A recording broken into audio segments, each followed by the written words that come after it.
Row 2 of diamond mesh netting. The second row of diamond mesh netting is a little different than the first row. Begin by removing the mesh stick. To do this, either slide one loop at a time off the mesh stick, or hold on to the loops with one hand and hold the mesh stick with the other hand. Then pull the hands apart. Lay the netting down. Look at the rows of netting just completed.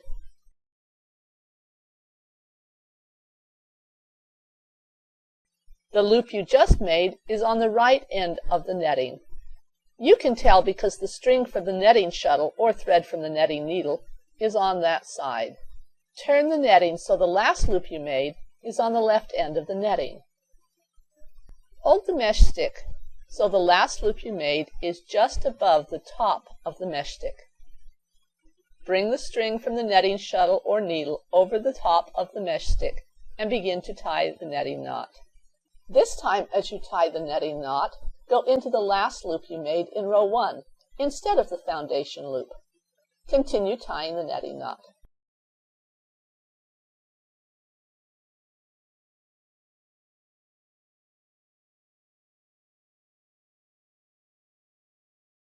Then, moving across the row of loops in the opposite order in which they were made, net one knot in each loop. In other words, the first knot in row 2 is tied in the last loop made in row 1.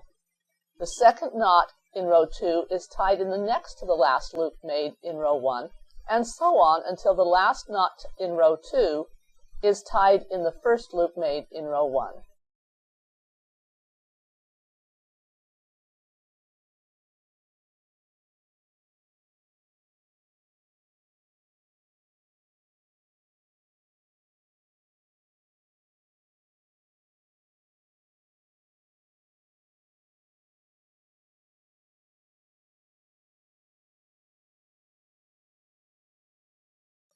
Let's try that once more, this time with row 3.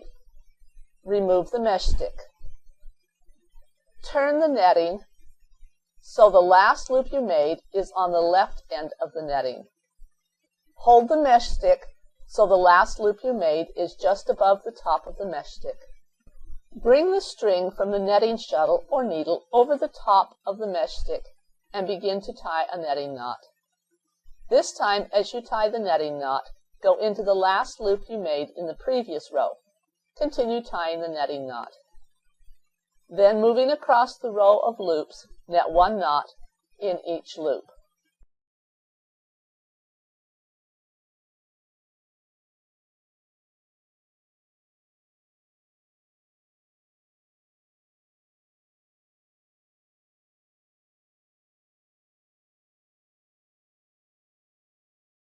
Repeat this process for each new row of plain netting.